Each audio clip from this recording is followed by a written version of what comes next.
نواں باب ہمسایہ قوموں پر قہر و غضب۔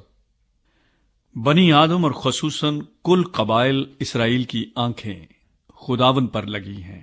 خداوند کی طرف سے سرزمین حدراک اور دمشق کے خلاف بار نبوت،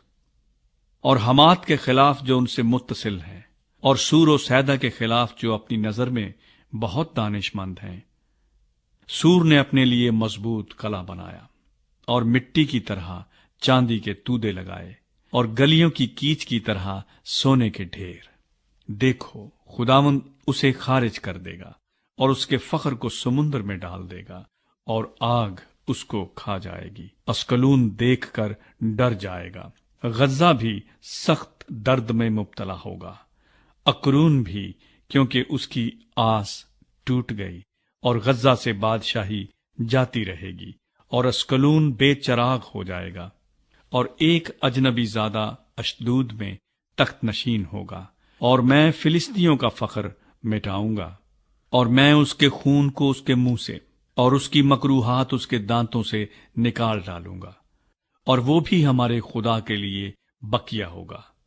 اور وہ یہودا میں سردار ہوگا، اور اکرونی یبوسیوں کی مانند ہوں گے، اور میں مخالف فوج کے مقابل اپنے گھر کی چاروں طرف خیمہ زن ہوں گا، تاکہ کوئی اس میں سے آمد و رفت نہ کر سکے، پھر کوئی ظالم ان کے درمیان سے نہ گزرے گا، کیونکہ اب میں نے اپنی آنکھوں سے دیکھ لیا ہے۔ مستقبل کا بادشاہ۔ اے بنتے سیون، تو نہایت شادمان ہو، اے دختر یروشلم خوب للکار، کیونکہ دیکھ تیرا بادشاہ تیرے پاس آتا ہے، وہ صادق ہے اور نجات اس کے ہاتھ میں ہے، وہ حلیم ہے اور گدھے پر، بلکہ جوان گدھے پر سوار ہے، اور میں افرائیم سے رتھ اور یروشلم سے گھوڑے کاٹ ڈالوں گا، اور جنگی کمان توڑ ڈالی جائے گی، اور وہ قوموں کو صلح کا مژدہ دے گا، اور اس کی سلطنت سمندر سے سمندر تک اور دریائے فرات سے انتہائی زمین تک ہوگی۔ خداوند کی امت کی بحالی۔ اور تیری بابت یوں ہے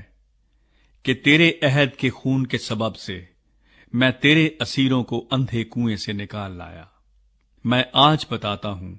کہ تجھ کو 2 چند اجر دوں گا۔ اے امیدوار اسیرو،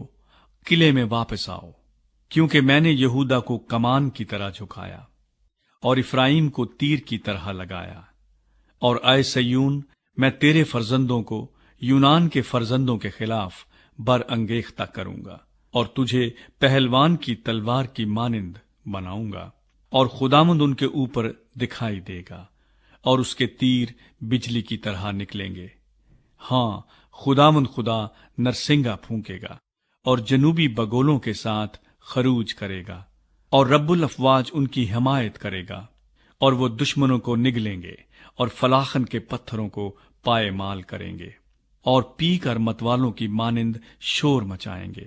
اور کٹوروں اور مصباح کے کونوں کی مانند معمور ہوں گے، اور خداوند ان کا خدا اس روز ان کو اپنی بھیڑوں کی طرح بچا لے گا، کیونکہ وہ تاج کے جواہر کی مانند ہوں گے جو اس کے ملک میں سرفراز ہوں گے، کیونکہ ان کی خوشحالی عظیم اور ان کا جمال خوب ہے۔ نوجوان غلے سے بڑھیں گے اور لڑکیاں نئی مے سے نشو و نما پائیں گی۔